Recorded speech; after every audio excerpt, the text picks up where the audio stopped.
TCC 1263 God Incarnate. Dieu incarné.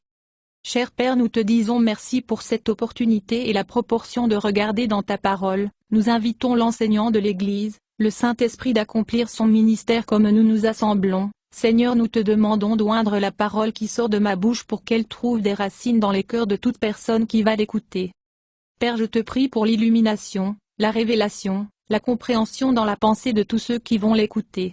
Seigneur, je te remercie de m'avoir fait ministre du Nouveau Testament et je te dis merci pour le succès de ce message, du fait que le Saint-Esprit est l'enseignant. Merci Seigneur, cela ne dépend pas de moi mais tout dépend de toi, et tu es fidèle. Nous te donnons la louange et te rendons grâce dans le nom de ton Fils Jésus-Christ. Amen.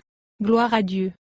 Jésus avertit que les années qui précèdent sa seconde venue seront marquées par des religieux trompeurs, y compris les faux Christ et les faux prophètes qui trompent beaucoup. Matthieu 24 versets 4 à 5. Verset 11. Et verset 23. Nous sommes en train de travailler sur une série sur qui est Jésus selon la Bible, particulièrement le Nouveau Testament, qui a été écrit par des témoins oculaires de Jésus, ou proches associés des témoins. Dans cette série, nous se concentrons spécifiquement sur le fait que Jésus est Dieu. Nous vivons à une époque où de plus en plus de gens disent cela, bien qu'ils croient que Jésus était un bon maître moral qui nous a appris à nous aimer les uns les autres. Il n'a jamais prétendu être Dieu. Il est vrai que nulle part dans le Nouveau Testament, Jésus ne prononce les mots « Je suis Dieu ». Mais les divers titres qu'il a utilisés pour lui-même, et que d'autres ont appliqués à lui, étaient des revendications de la déité. Fils de l'homme, ce titre vient du livre de Daniel et fait référence à un être divin qui viendra à la fin de l'âge pour juger le monde. Daniel 7 versets 13 à 14. Fils de Dieu, dans la culture où Jésus est né, le terme Fils de Dieu était utilisé pour l'ordre de ou possédant les qualités de. Jean 5 versets 17 à 18. Christ, le livre de Daniel fait référence à celui qui vient de Dieu comme étant le Messie. Messia signifie un oint. Christ est la forme grecque du mot hébreu. Daniel 9 versets 24 à 26. Nous vivons aussi à une époque où beaucoup de chrétiens sincères n'ont pas une image claire de qui est Jésus, les laissant vulnérables à la tromperie. Ils savent que Jésus est le Fils de Dieu, ils ne sont pas tout à fait sûrs de ce que cela signifie, ils pensent que le Fils d'une façon ou d'une autre signifie moins que Dieu. Les témoins oculaires auraient été choqués d'entendre cela. À partir de leur interaction avec Jésus, ils étaient convaincus qu'il était et est le Dieu incarné. Dans cette leçon, nous allons parler plus du fait que Jésus est Dieu incarné, Dieu en chair humaine, Dieu devient homme sans cesser d'être Dieu. Avant de poursuivre, permettez-moi de dire quelques mots sur les raisons pour lesquelles nous parlons de ces questions. En Jésus a prédit, nous entrons dans un temps de grande tromperie religieuse qui culminera avec beaucoup de gens accepter un faux Christ, un anti ou à la place du Christ, leçon pour une autre fois. Au cours des 20 ou 30 dernières années, dans de nombreuses parties du monde chrétien, l'enseignement de la doctrine, ou l'enseignement des vérités fondamentales du christianisme a été déprécié. L'accent a été mis sur la satisfaction des besoins ressentis et sur l'aide aux personnes pour les problèmes de la vie, par des sermons de motivation qui donnent des compétences pratiques pour la vie, comment obtenir que vos prières soient exaucées, 3 étapes vers la victoire, comment vivre au mieux, avoir une famille en bonne santé, etc. Bien qu'il puisse y avoir une place pour ces types de sermons, sans enseignement doctrinal sain, les chrétiens sont vulnérables aux fausses idées sur qui est Jésus et pourquoi il est venu dans ce monde. En réponse aux dernières leçons, plusieurs personnes m'ont demandé si j'enseigne de nouvelles révélations sur Jésus. Non, en fait j'enseigne la vision traditionnelle de Jésus. Ce point de vue remonte aux apôtres et a été soutenu par les catholiques orthodoxes et orthodoxes protestants à travers les siècles. Orthodoxe signifie s'en tenir aux croyances essentielles de la foi. Si cela semble nouveau, c'est parce que l'enseignement et la lecture de la Bible ont été tellement négligés ces dernières années. J'ai mentionné la semaine dernière qu'avant que les témoins oculaires de Jésus soient morts, des défis à qui est Jésus ont commencé à ces faux enseignements niaient soit la déité, soit l'humanité de Jésus. Ces enseignements disaient: Jésus ne semblait être que Dieu, le Christ a quitté l'homme Jésus avant la crucifixion, Jésus n'avait pas d'humain esprit, Jésus était un prophète spécialement béni. Jésus a été créé par le Père, etc. Lorsque les apôtres, témoins oculaires, étaient vivants, ils ont pu clairement déclarer: nous avons vu et entendu Jésus. C'est ce qu'il a dit de lui-même et c'est ce dont nous avons été témoins. Ils ont cru ce qu'ils ont vu, entendu et transmis l'information à d'autres par leurs enseignements écrits. Si une question surgissait sur qui est Jésus ou ce qu'il a fait, les premiers chrétiens pouvaient demander aux apôtres. Mais quand l'apôtre est mort, ce n'était plus possible.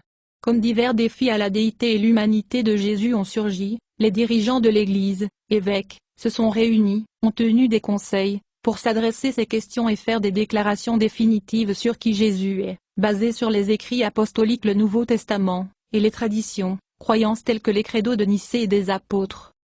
La déclaration définitive sur la personne de Jésus a été formulée au concile de Chalcédoine, AD 451. Voici une portion: nous confessons tous d'une seule voix notre Seigneur Jésus-Christ, un et le même Fils, à la fois complet en divinité et complet en virilité, vraiment Dieu et vraiment homme. Pour être reconnu dans deux natures, sans confusion, sans changement, sans division, sans séparation. Une entité, hypostase, non comme si le Christ était séparé ou divisé en deux personnes. Le concept de la mise de la doctrine dans les credos remonte aux apôtres. Le Nouveau Testament a un certain nombre des premières croyances qui datent littéralement au tout début du christianisme, suivant la crucifixion de Jésus, sa résurrection et son retour au ciel. Remarquez deux choses que Paul a consignées. I Corinthiens 15 versets 3 à 4 Car je vous ai livré comme premier point ce que j'ai aussi reçu. Que le Christ est mort pour nos péchés conformément aux Écritures, qu'il a été enterré, qu'il a été élevé sur le troisième jour selon les Écritures, dans la version de la Bible d'études Scofield. Romains 1 versets 1 à 4. Paul, serviteur de Jésus-Christ, appelé à être un apôtre et mis à part pour l'évangile de Dieu, l'évangile, bonne nouvelle, qu'il avait promis à l'avance par ses prophètes dans les saintes Écritures concernant son Fils, qui quant à sa nature humaine était un descendant de David, et qui par l'Esprit de sainteté, le Saint-Esprit, a été déclaré avec puissance pour être le Fils de Dieu par sa résurrection d'entre les morts, Jésus-Christ notre Seigneur, Kyrios. Nouvelle version internationale de la Bible. Ces idées sur qui est Jésus, une seule personne avec deux natures, humaine et divine, remontent aux apôtres les témoins oculaires, et ont été préservées à travers les siècles. En raison des temps que nous sommes vivants dans, nous avons besoin de ce même genre de clarté sur qui est Jésus dans notre génération. Passons brièvement en revue quelques points clés sur la naissance de Jésus. Avant que Jésus soit né, l'ange Gabriel dit à une vierge nommée Marie qu'elle deviendrait enceinte par la puissance du Saint-Esprit et donnerait naissance au Fils de Dieu. Elle a reçu l'instruction d'appeler cet enfant Jésus, ce qui signifie Sauveur. Luc 1 verset 28 à 31. Gabriel est également apparu à Joseph, fiancé de Marie, et lui a dit que cet enfant serait l'accomplissement d'une prophétie prononcée par le prophète Isaïe. Isa 7 verset 14. Voici, la Vierge va concevoir et porter un fils, et ils l'appelleront Emmanuel, ce qui signifie « Dieu avec nous ». Matthieu 1 verset 22 à 23, dans la version de la Bible d'études Scofield. La Bible révèle que Dieu est triuné. Il est un seul Dieu qui se manifeste simultanément comme trois des personnes distinctes, mais non séparées, le Père, le Fils et le Saint-Esprit. Ces trois personnes coexistent ou partagent une seule nature divine. Elles sont des personnes dans le sens où ils sont conscients d'eux-mêmes et interactifs les uns avec les autres. La pleine nature de Dieu est au-delà de notre compréhension. Dieu est un infini, éternel, transcendant être, illimité, pas de commencement, pas de fin, au-dessus et au-delà, et nous sommes des êtres finis, limités. Le terme divinité est utilisé dans le Nouveau Testament pour désigner la nature divine ou la déité, Romains 1, verset 20. Actes 17 verset 29. Colossiens 2 verset 9. Il y a 2000 ans, la deuxième personne de la divinité s'est incarnée. Incarner signifie prendre chair, prendre une nature humaine. Par la puissance miraculeuse de Dieu le Saint-Esprit, une pleine nature humaine a été conçue dans le ventre de la Vierge Marie. Luc 1 verset 31. Matthieu 1 verset 20. Jean l'apôtre a ouvert son évangile avec une déclaration claire que Jésus est Dieu devenu homme sans cesser d'être Dieu. Il a identifié Jésus comme le Créateur éternel qui s'est fait chair. Jean 1 verset 1 à 3. Au commencement était la parole, Jésus, et la parole était avec Dieu, et la parole était Dieu. Il en était de même au commencement avec Dieu. Toutes choses ont été faites par lui. Et sans lui il n'y avait rien fait qui a été fait. King James version. Jean 1, verset 14. Et la parole fut faite chair, et demeura parmi nous, et nous avons vu sa gloire, la gloire comme du Fils unique du Père, pleine de grâce et de vérité. King James version. Jésus est Dieu incarné, Dieu en chair humaine. Quand Jésus est venu dans ce monde, il n'a pas cessé d'être Dieu. Il a assumé, mis ou assumé, une nature humaine pleine et entière. La nature humaine est tout ce qui fait de l'être humain un être humain. En faisant cela, la deuxième personne de la divinité, le Fils, s'humiliait ou s'abaissait, non par se dépouiller ou se vider de sa divinité, mais en prenant une nature humaine et en naissant ce monde. Philippiens 2 versets 6 à 7. Jésus, étant sous la forme de Dieu, ne pensait pas vol pour être égal avec Dieu, mais se fait sans réputation, et a pris sur lui la forme, nature, d'un serviteur et a été fait dans la ressemblance des hommes. King James Version. Cette déclaration est en fait un autre premier credo. Jésus est une personne divine qui a assumé ou pris une nature humaine, qui lui a donné tous les attributs de la nature humaine. Bien que Jésus était Dieu, il était vraiment homme, ce qui signifie qu'il avait toutes les limites de la nature humaine. Il devait manger, dormir, pouvait être tenté de pécher, sentir la douleur, et finalement mourir. Matthieu 21, verset 18. Marc 4, verset 38. Matthieu 4, verset 1. Quand Jésus avait 12 ans, il a été accidentellement laissé à Jérusalem pendant la période de sa famille voyage annuel à la ville pour célébrer la Pâque. Après une recherche frénétique, ses parents l'ont trouvé dans le temple, où il a dit qu'il s'occupait des affaires de son père. Luc 2 versets 41 à 51. La famille retourne à Nazareth et Jésus leur est soumis, obéissant. Verset 51. Jésus est le créateur de Marie et de Joseph, mais il s'est soumis à eux comme ses parents. Luc 2, verset 52. Jésus grandit donc en hauteur et en sagesse, et il fut aimé de Dieu et par tous ceux qui le connaissaient. NLT. Le Dieu immuable grandit alors. Jésus, le Verbe fait chair, a créé les anges, mais les témoignages nous disent que les anges ont pris soin de lui quand il a été tenté dans le désert et l'ont renforcé nuit de son arrestation. Marc 1 verset 11. Luc 22 verset 43. Jésus n'était pas Dieu vivant dans un corps humain. Jésus était Dieu vivant comme un homme, pleinement Dieu à la même il était pleinement homme, Dieu avec nous, Emmanuel. Jésus est une seule personne avec deux natures, humaine et divine. Ces deux natures s'accordent, se produisent ensemble. Jésus n'était pas un hybride ou un croisement. Ces deux natures ne se sont pas entremêlées. Une personne avec deux natures est un mystère au-delà de notre compréhension. L'apôtre Paul, un témoin oculaire de Jésus, a écrit « Grand est le mystère de la piété, plan de Dieu de rédemption, Dieu était manifeste dans la chair » Timothée 3 verset 16, King James Version. Notez ce point critique. Bien que Jésus soit devenu pleinement homme sans cesser d'être Dieu, Jésus était jamais seulement un homme. C'était le Dieu-homme. Tout ce que Jésus a fait, il l'a fait en tant que Dieu, en tant que personne divine avec une nature humaine. Jésus est un être humain unique. Il est le seul Dieu-homme. Il est le seul homme dont la naissance ne marque pas son commencement. Cette personne divine a toujours existé parce qu'il est Dieu. Parce que sa nature humaine a été miraculeusement conçue dans le sein de Marie, Jésus n'a pas participé de la nature humaine déchue. Luc 1, verset 31. Vers 35. Jésus est le seul homme qui est aussi Dieu. Et à cause de la valeur de sa personne, pleinement Dieu et homme sans péché, il est le seul homme qualifié pour enlever le péché par le sacrifice de lui-même. Dieu lui-même, par sa grâce, a produit le sacrifice qui a obtenu notre salut. Parce que Jésus est une personne avec deux natures, les attributs de ces deux natures sont attribués à cette seule personne. Par exemple, Acte 20h28 dit que Dieu a acheté l'Église avec son propre sang. Dieu n'a pas de sang, il a créé le sang. Cependant, si nous mettions le sang de Jésus sous un microscope, nous verrions du sang entièrement humain. Mais c'est le sang de Dieu parce que Jésus était pleinement Dieu en même temps qu'il était pleinement homme. Nous pensons en termes de « Jésus a-t-il fait ce qu'il a fait comme homme ou comme Dieu ?» Les auteurs du Nouveau Testament, les témoins oculaires, n'ont pas pensé comme ça. Ils parlaient de Jésus comme d'une seule personne, une personne divine qui a toujours existé, qui a assumé toute une nature humaine, qu'il possède encore, Dieu incarné. Les apôtres, les témoins oculaires, n'ont pas essayé de comprendre si Jésus a fait ce qu'il a fait à partir de sa nature humaine ou de sa nature divine. Ils l'ont simplement accepté comme le Dieu-homme. Dans leurs écrits nous voyons que les attributs des deux natures, humaine et divine, sont attribués à la personne unique, Jésus. Les témoins oculaires étaient des Juifs, des monothéistes qui croyaient en un seul Dieu, Deutéronome 6 verset 4. Ils savaient que mettre un être créé, un humain, sur le même plan que Dieu et l'adorer était de l'idolâtrie. Pourtant, quand ils ont été pris dans une tempête menaçant la vie sur la mer de Galilée, et Jésus est venu marcher vers eux sur l'eau.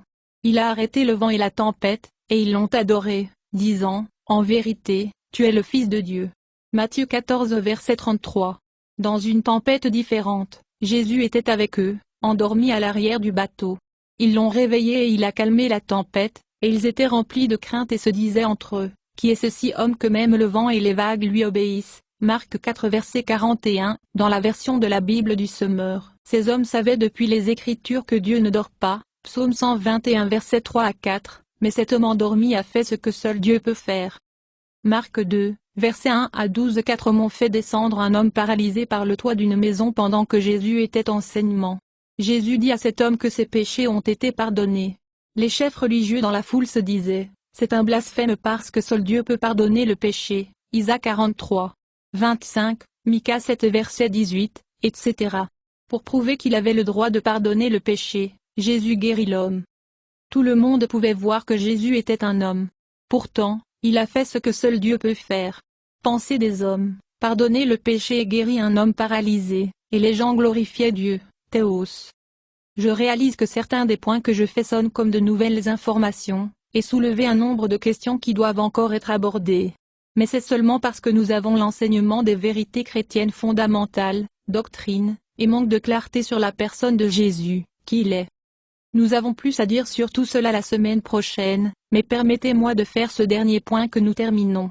Au cours des dernières décennies, il y a eu une grande importance pour les croyants de faire les œuvres de Jésus, ce qui signifie des miracles et les guérisons, et beaucoup d'entre nous dans les ministères de chair ont été imprécises dans les choses que nous disons au sujet de Jésus.